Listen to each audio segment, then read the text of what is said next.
1860, la première révolution industrielle, la vapeur, des gros engrenages, des charges immenses maintenant sont capables d'être soulevées, déplacées. On traverse l'Atlantique de plus en plus vite.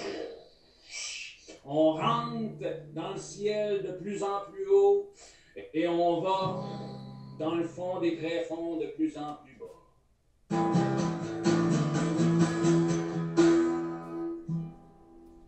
1860, ben, il y a une loi, la loi des mines, qui est ancrée dans un chaste papier qui est par la grande imprimante vaporeuse imprimée, envoyée dans tout le dominium et au-delà d'eux.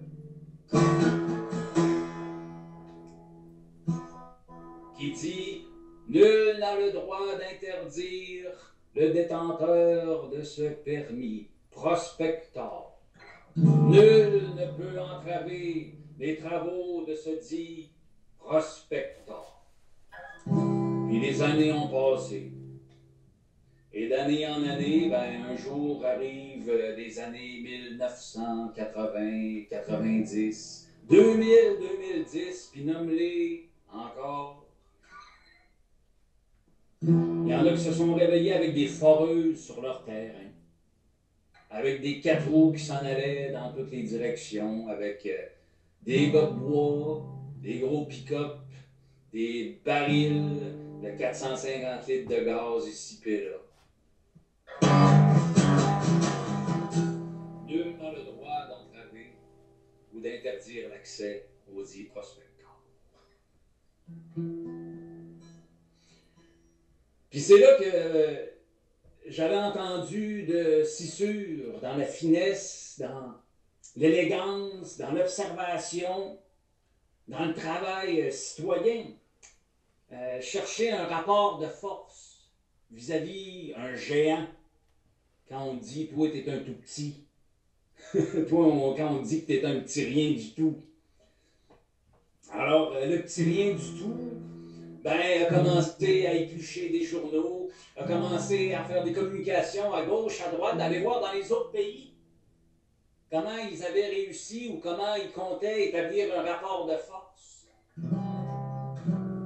Puis, petit à petit, épluchant, les possibilités contre le géant, ben, ça a été toujours par la voie de la non-violence, de l'éclat, de l'artistique, de l'élégance et surtout de l'intelligence. Et l'intelligence, c'est tendre à l'autre une main pour discuter, dialoguer et surtout pour ne pas lui faire perdre la face. On ne cherche pas à faire tomber l'autre en tant que tel, c'est toujours une main pour élever, pour qu'on puisse aller vers quelque chose de positif, donc l'intelligence. C'est ce que Cissure a mis toujours d'avant. Avec le monde des ordinateurs, ben, ça commençait à scruter la map Québec pour quelques malheureux dollars. Pour quelques malheureux 32 petits dollars et peut-être pas plus que ça, ben, tu avais le droit quasiment à 2 champs de football, si je me trompe pas. Eux avaient le gazon, puis toi, tu avais le fond puis le tréfonds. À la belle surprise de voir que la richesse que Cissure, puis pour les autres, pour tous les autres groupes, puis pour la conscience collective, donner de l'espoir, des possibilités, donner des horizons, donner des « ouais, mais c'est comme ça la loi, oui, mais... » Il y a peut-être 2 faces à la loi, il y a peut-être une manière de voir, de l'interpréter, ou du moins de la faire voir à celui qui l'applique, de faire voir cette injustice, parce qu'une loi qui est injuste n'est pas une loi, a dit Martin Luther King un jour. Une loi qui est injuste n'est pas une loi. Fait que c'est sur ce filon-là que Cissure a marché, sauté des obstacles, descendu, fouillé à travers tout ce qu'ils pouvaient trouver.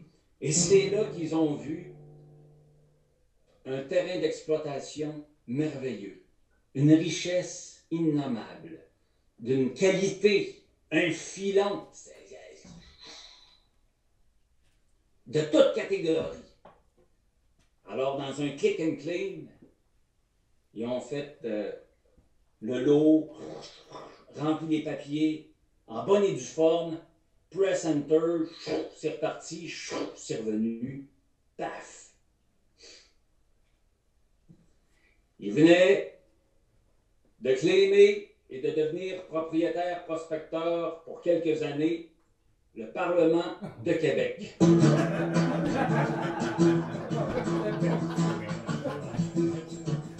OK, les Belges, la grande prospecteur, les pick-up, les barils de galons de gaz, let's go, la foreuse en arrière, on monte à Québec! Ouais.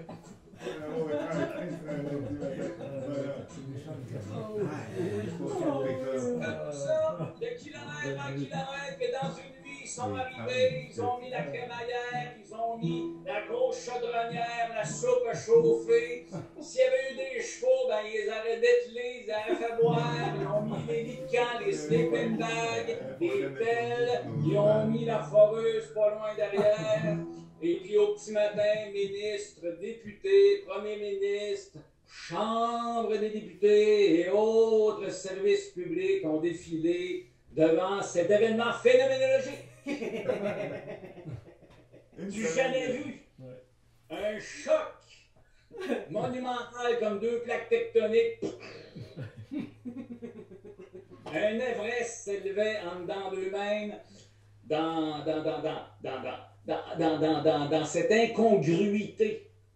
Bien entendu, le chef de la garde vient voir le premier ministre, et des gens, oui, on a vu d'ailleurs, faites circuler, qu'on débarrasse le plancher, s'il vous plaît. Alors, la sécurité sort, marche, tac, tac, excusez-moi, monsieur, mais vous n'avez pas le droit d'être là. Et c'est là que par toutes les presseuses, imprimées depuis 1860, eh bien, le papier a été sorti en disant « Nous sommes dans nos pleins droits. Nul ne peut entraver le détenteur qui détient ce papier pour exécuter les travaux ou empêcher ou lui interdire l'accès. »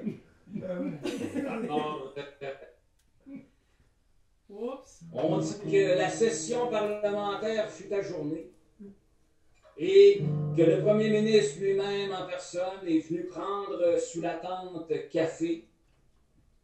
Puis comme ce sont des parlementaires, eh bien, ils ont commencé à discuter. Oui, vous faites quoi dans la vie? Oui, vous êtes des prospecteurs. Ah oui, vous prospectez. Vous prospectez quoi? Entre autres, Monsieur le Premier ministre, pylône C34, il y a 4 voitures qui devront être déplacées parce que la foreuse est en chemin et on s'apprête à trouver. Ah oui, vous êtes sérieux? Nous sommes très sérieux, Monsieur le Premier ministre. Très sérieux. Nous sommes prospecteurs et nous sommes sûrs que nous allons trouver ce que nous cherchons. Alors, bien entendu, les gardiens de sécurité sont dépêchés, déplacent les voitures. Le premier ministre commence à vaciller doucement de deuil en orbite, des souliers à bascule. On cherche une pôle, une canne, on cherche quelque chose pour s'agripper, juste pour tenir encore dans la réalité qui commence à ondoyer.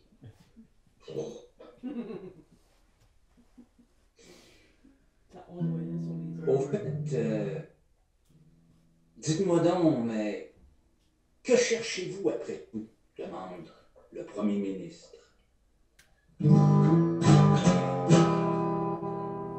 Monsieur le Premier ministre, nous cherchons et forerons de l'intelligence collective et nous sommes sûrs qu'ici, même dans le parking du Parlement, nous en trouverons un gisement phénoménal. Alors, il y a eu un léger sourire esquissé entre le parlementaire et les prospecteurs que vous étiez. Tout le monde est rentré chez soi. Et puis, dans une nervosité palpable, à ce moment, tous les cœurs des villes et villages, bâtiments fédéraux, à une vitesse fulgurante, bâtiments provinciaux furent protégés contre la loi des mines. Au cœur des villages, au cœur des villes. Et c'est comme ça qu'il y a eu une élévation dans une douceur artistique et juste de faire voir à l'autre c'est quoi de subir une loi injuste. Merci, c'est sûr, pour votre œuvre et puis pour tous les autres groupes qui sont dans la même veine que vous, ici au Québec, au Canada et dans les autres pays, en train de chercher des moyens pour être des citoyens avertis, au fait, et d'être capables de rêver une autre situation, une autre manière de vivre le territoire. Alors là-dessus,